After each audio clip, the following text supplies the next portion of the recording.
जय हिंद, वंदे मातरम। आज मैं आप लोगों को मुंशी प्रेमचंद्र जी की एक रचना कर्मभूमि भाग 40 सुनाने जा रही हूँ। अमर को जब यह सब जान पड़ा, उसकी आंखों की जोत दुगनी हो गई, उसकी भुजाओं में चौगुना बल आ गया और उसने वही ईश्वर के चरणों में सिर झुका दिया। और अब उसकी आंखों से जो मोती गिरे वह विषाद के नहीं, उल्लास और गर्व के थे। उसके हृदय में ईश्वर की ऐसी निष्ठा का उदय हुआ मानो वह कुछ नहीं है, जो कुछ है ईश्वर की इच्छा है। जो कुछ करते हैं वही करते हैं, वही मंगल मूल और सिद्धियों के दाता हैं। सकीना और मुन्नी दोनों उसके सामने खड़ी थी।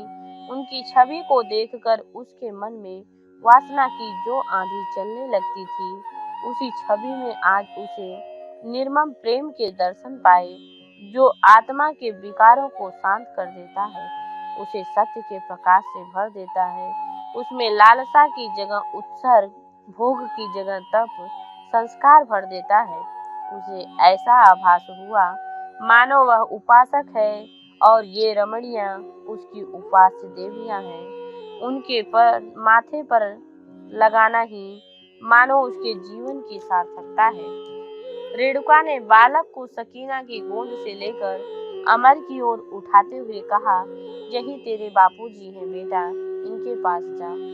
बालक ने अमरकांत का वह कैदियों का बाना देखा तो चिल्लाकर रेणुका से सिमट गया।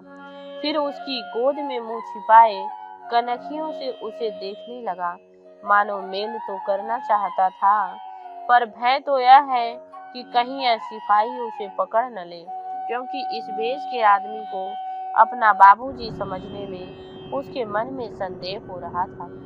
सुखदा को बालक पर क्रोध आया, कितना डरपोक है, मानो इसे वह खा जाते। इच्छा हो रही थी कि यह भीड़ टल जाए तो एकांत में अमर से मन की दो चार बातें कर ले, फिर न जाने कब भेंट हो। अमर ने सुखदा की ओर ताकते हुए कहा, आप लोग इस मैदान में भी हमसे बाजी मार ले गई। आप लोगों ने जिस काम का बीड़ा उठाया उसे पूरा कर दिखाया। हम तो अभी जहाँ खड़े थे वही खड़े हैं। सफलता के दर्शन होंगे भी या नहीं कौन जाने। जो थोड़ा बहुत आंदोलन यहाँ हुआ है उसका गौरव भी मुन्नी बहन और सकीना बहन को है। इन दोनों बहनों के हृदय में देश के लिए जो अनुराग और कर्तव्य के लिए जो उत्सर्ग, उसने हमारा मस्तक ऊंचा कर दिया। सुखदा ने जो कुछ कह किया वह तो आप लोग मुझसे ज्यादा जानते हैं। आज लगभग 3 साल हुए मैं विद्रोह करके भाग गया था। मैं समझता था इनके साथ मेरा जीवन नष्ट हो जाएगा, पर आज मैं इनके चरणों की धूल माथे पर लगाकर अपने को धन्य समझूंगा। मैं सभी माताओं और बहनों के सामने उनसे क्षमा मांगता हूँ। सलीम ने मुस्कुराकर कहा, जो जवानी नहीं, कान पकड़कर 1 लाख मर्तबा उठो बैठो। अमर ने कनखियों से देखा और बोला, अब तुम मजिस्ट्रेट नहीं हो भाई, भूलो मत, ऐसी सजाएं अब नहीं दे सकते।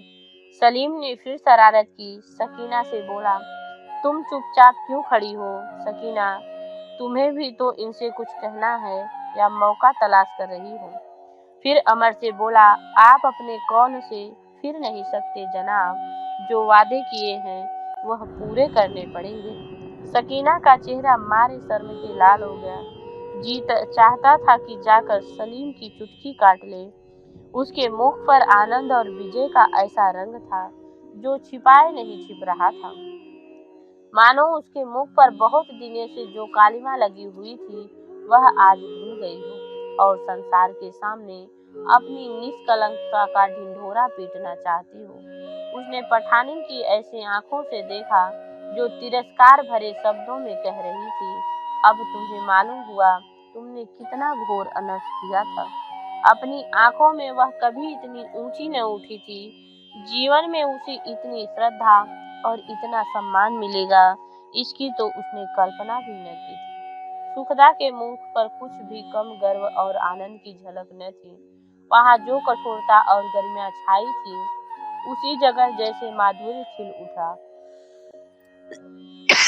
आज उसे कोई ऐसी विभूति मिल गई जिसकी कामना अप्रत्यक्ष होकर भी उसके जीवन में एक रिक्तता, अपूर्णता को सूचना दे रही थी। आज उस रिक्त में जैसे माधुर्य भर गया हो, वह अपूर्णता जैसे पल्लवित हो गई हो। आज उसने पुरुष के प्रेम में अपने नारीत्व को पाया है। उसके हृदय से लिपटकर अपने को खो देने के लिए आज उसके प्राण कितने व्याकुल हैं। आज उसकी तपस्या मानो फलीभूत हो गई हो। मुन्नी वह अलग विरक्त भाव से सिर झुकाए पड़ी थी। उसके जीवन की सूनी मुंडेर एक पक्षी न जाने कहां से उड़ता हुआ आकर बैठ गया था। उसे देखकर वह आंचल में दाना भरे आ कहती पांव दबाती हुई उसे पकड़ लेने के लिए लपक कर चली। उसने दाना जमीन पर बिखेर दिया। पक्षी ने दाना चुगा। उसने विश्वास भरी आंखों से देखा, मानो पूछ रहा हो, तुम मुझे स्नेह से पालोगी या 4 दिन मन बहलाकर फिर काट कर निराधार छोड़ दोगी। लेकिन उसने जो ही पक्षी को पकड़ने के लिए हाथ बढ़ाया, पक्षी उड़ गया और तब दूर की डाल पर बैठा हुआ उसे कपट भरी आंखों से देख रहा था, मानो कह रहा, मैं आकाशगामी हूँ। तुम्हारे पिंजरे में मेरे लिए सूखे दाने और कुल्हियां में पानी के सिवा और क्या था। सलीम ने नांद में चूना डाल दिया। सकीना और मुन्नी ने एक एक डोल उठा लिया और पानी खींचने लगी। अमर ने कहा, बाल्टी मुझे दे दो, मैं भर लाता हूँ। मुन्नी बोली, तुम पानी भरोगे और हम बैठे देखेंगे। अमर ने हंसकर कहा, और क्या, तुम पानी भरोगी और मैं तमाशा देखूंगा। मुन्नी बाल्टी लेकर भागी। सकीना भी उसके पीछे दौड़ी। रेणुका जमाई के लिए कुछ जलपान बना लाने चली गई थी। यहाँ जेल में बेचारी की रोटी दाल के सिवा और क्या मिलता। वह चाहती थी सैकड़ों चीजें बनाकर विधि पूर्वक जमाई को खिलाए। जेल में भी रेणुका को घर के सभी सुख प्राप्त थे। लेडी जेलर, चौकीदारी और अन्य कर्मचारी भी उनके गुलाम थे। पठानिन खड़ी खड़ी थक जाने के कारण जाकर लेट गई। मुन्नी और सकीना पानी भरने चली गई। सलीम को भी सकीना से बहुत सी बातें करनी थी। वह भी बॉम्बे की तरफ चला। यहाँ केवल अमर और सुखदा रह गए।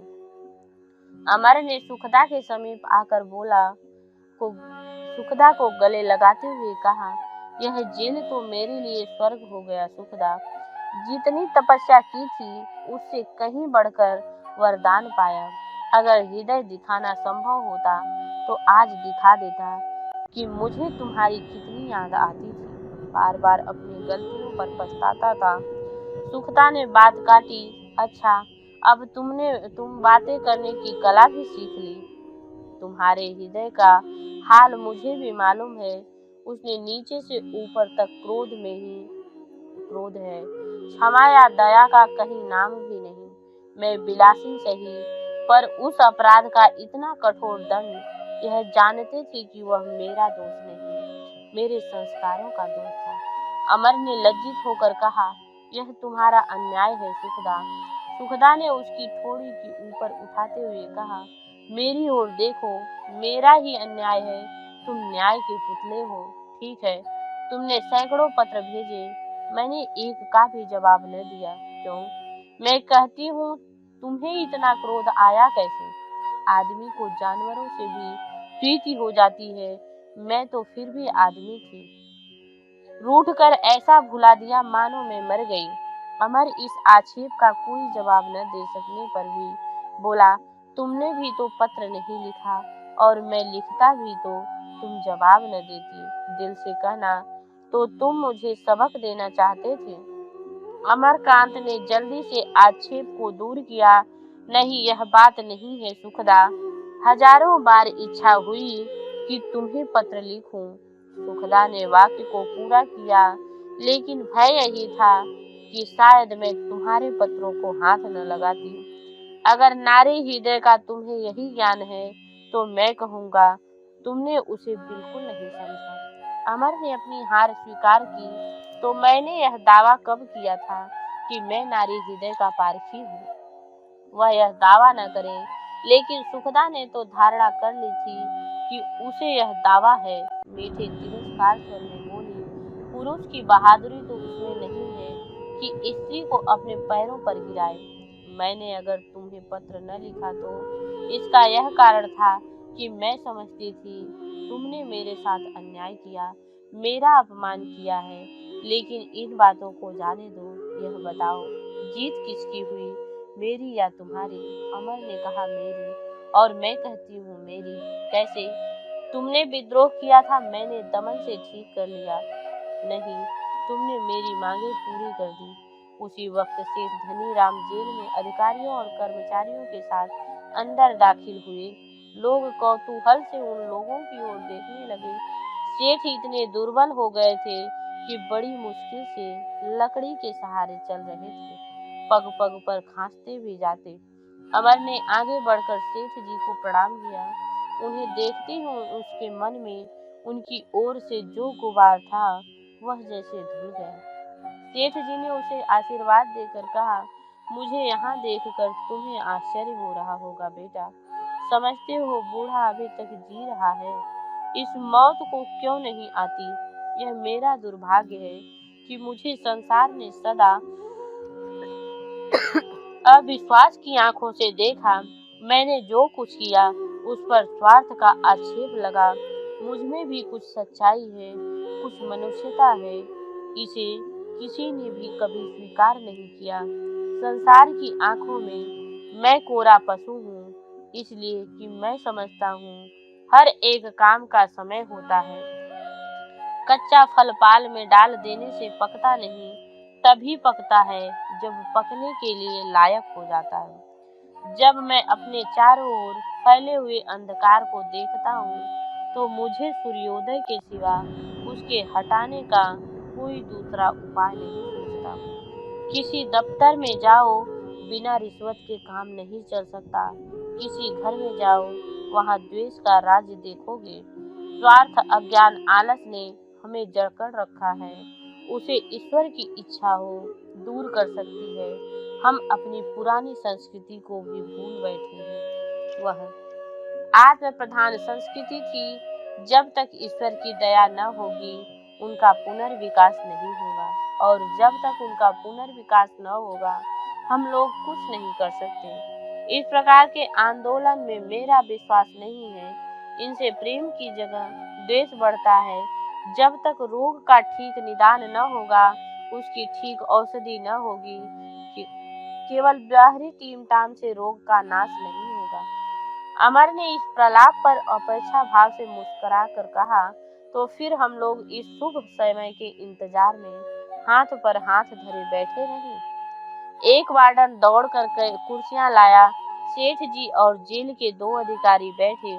सेठ जी ने पान निकाल कर खाया और इतनी देर में इस प्रश्न का जवाब भी सोच रहे थे। तब प्रसन्न मुख कर बोला, नहीं, यह मैं नहीं करता। यह आलसियों और अकर्मणियों का काम है। हमें प्रजा में जागृत और संस्कार उत्पन्न करने की चेष्टा करते रहना चाहिए। मैं इसे कभी नहीं मान सकता कि आज आधी मालगुजारी होते ही प्रजा सुख के शिखर पर पहुंच जाएगी।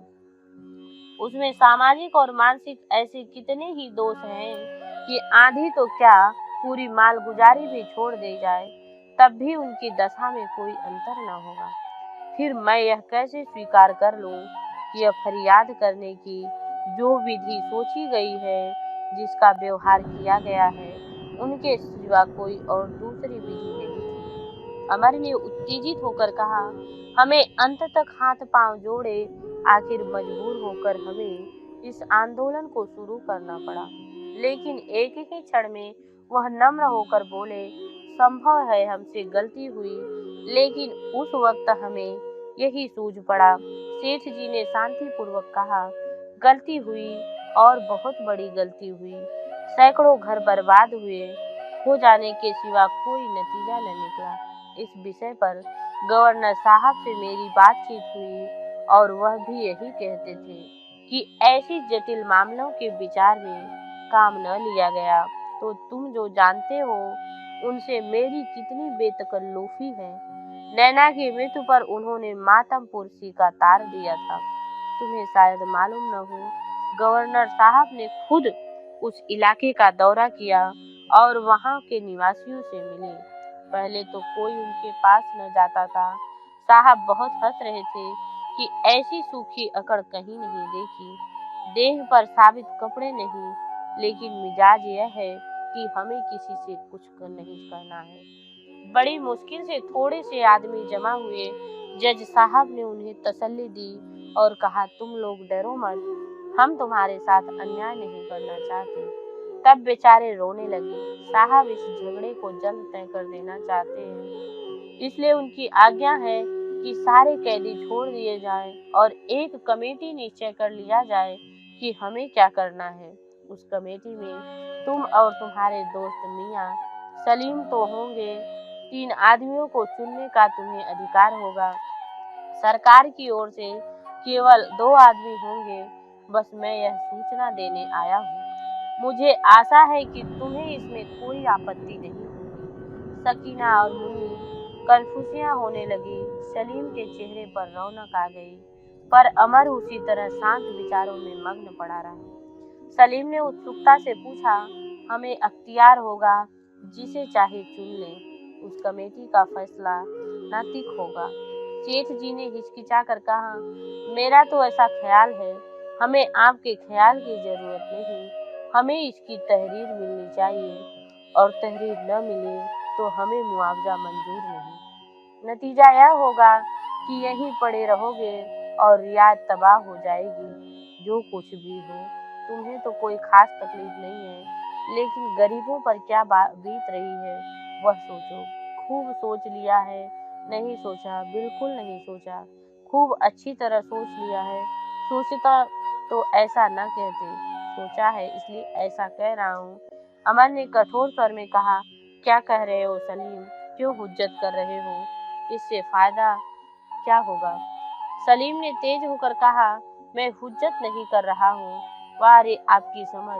सेठ जी मालदार हैं, हुक्मरस हैं, इसलिए वह हुज्जत करते हैं।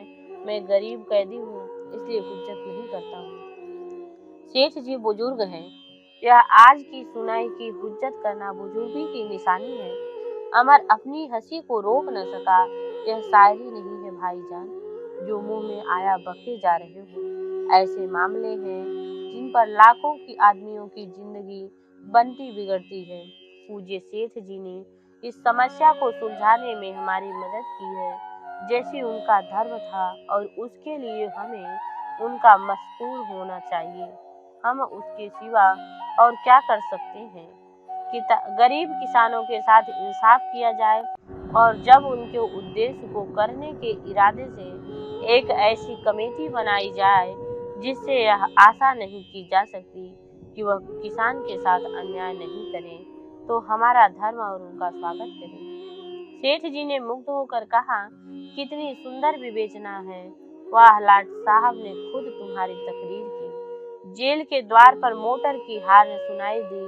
जेलर ने कहा, लीजिए, देवियों के लिए मोटर आ गई, आइए हम लोग चलें। देवियों को अपनी अपनी तैयारियां करने दें।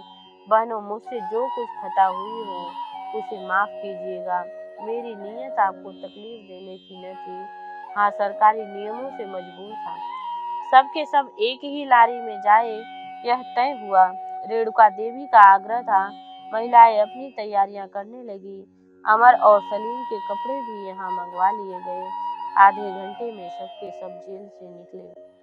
ससा एक दूसरी ओर मोटर पहुंची और उससे लाला समरकांत, हाफिज हलीम, डॉक्टर शांति कुमार और स्वामी आत्मानंद उतर पड़े।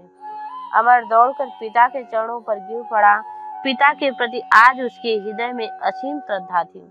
नैना मानो आंखों में आंसू भरे उससे कह रही थी, भैया, दादा को कभी दुखी न करना। उनकी रीत नीति तुम्हें बुरी भी लगे तो भी मुंह मत खोलना। वह उनके चरणों की आंसुओं से धो रहा था और सेठ जी उसके ऊपर मोतियों की वर्षा कर रहे थे। सलीम भी पिता के गले से लिपट गया। हाफिज जी ने आशीर्वाद देकर कहा, खुदा का लाख लाख शुक्र है, तुम्हारी कुर्बानियां सफल हो गई। कहाँ है सकीना? उसे भी देखकर कलेजा ठंडा कर लो। सकीना सिर झुकाई और उन्हें सलाम करके खड़ी हो गई। हाफिज जी ने उसे एक नज़र देखकर समरकांत से कहा, सलीम का इंतखाब तो बुरा मालूम होता है। समरकांत मुस्कुराकर बोले, सूरत के साथ दहेज की देवियों में जौहर भी है। आनंद के अवसर पर हम दुखों को भूल जाते हैं। हाफिज जी को सलीम के सिविल सर्विस से अलग होने का, समरकांत को नैना की मृत्यु का और सेठ धनी राम का पुत्र शोक रंज का कुछ कम न था, पर इस समय सभी प्रसन्न थे। किसी संग्राम में विजय पाने के बाद योद्धागढ़ मरने वाले के नाम को रोने नहीं बढ़ते। उसी वक्त तो सभी उत्सव मनाते हैं, शादियां में बजते हैं, महफिलें जमती हैं, बधाइयां दी जाती हैं। रोने के लिए हम एकांत ढूंढते हैं, हंसने के लिए अनेकांत ढूंढते हैं। सब प्रसन्न थे, केवल अमरकांत मन मारे हुए उदास था। सब लोग स्टेशन पर पहुंचे तो सुखदा ने उनसे पूछा, तुम उदास क्यों हो? अमर ने जैसे जाग कर कहा, मैं उदास तो नहीं, उदासी भी कहीं छिपाने से छिपती है। अमर ने गंभीर स्वर में कहा, उदास नहीं हूँ, केवल यह सोच रहा हूँ कि मेरे हाथों इतनी जान माल की क्षति अकारण ही हुई। जिस नीति से अब काम लिया गया, क्या उसी नीति से तब काम न लिया जा सकता था? उस जिम्मेदारी का भार मुझे दबा डाल रहा है। सुखदा ने शांत स्वर कोमल स्वर में कहा, मैं तो समझती हूँ जो कुछ हुआ अच्छा हुआ। जो काम अच्छी नीयत से किया जाए वह ईश्वरार्थ होता है। नतीजा कुछ भी हो, यज्ञ का अगर कुछ फल न मिले तो यज्ञ का पुण्य तो मिलता ही है। लेकिन मैं तो इस निर्णय को विजय समझती हूँ। ऐसी विजय ने अभूतपूर्व है। हमें जो कुछ बलिदान करना पड़ा, हम उस जागृति को देखते हुए कुछ भी नहीं है तो जनता अंकुरित हो गई है। क्या तुम समझते हो इन बलिदानों को समझते हो सकता था बिना जागृत? मुझे इस ईश्वर का हाथ साफ नजर आता है। अमर ने श्रद्धा भरी आंखों से सुखदा को देखा। उसे ऐसा जान पड़ा कि स्वयं ईश्वर इसके मन में बैठे बोल रहे हैं।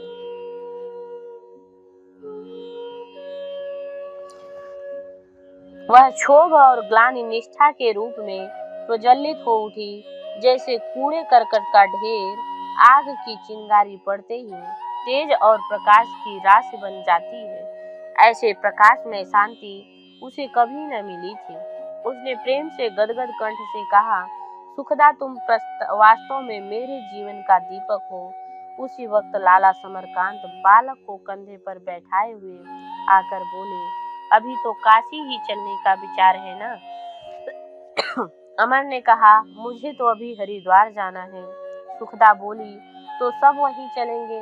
अमरकांत ने कुछ हताश होकर कहा, अच्छी बात है, तो जरा मैं बाजार से सलोनी के लिए साड़ियाँ लेता आऊं।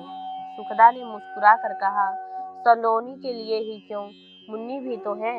मुन्नी इधर आ ही रही थी। अपना नाम सुनकर जिज्ञासा भाव से बोली, क्या मुझे कुछ कहते हो बहू जी?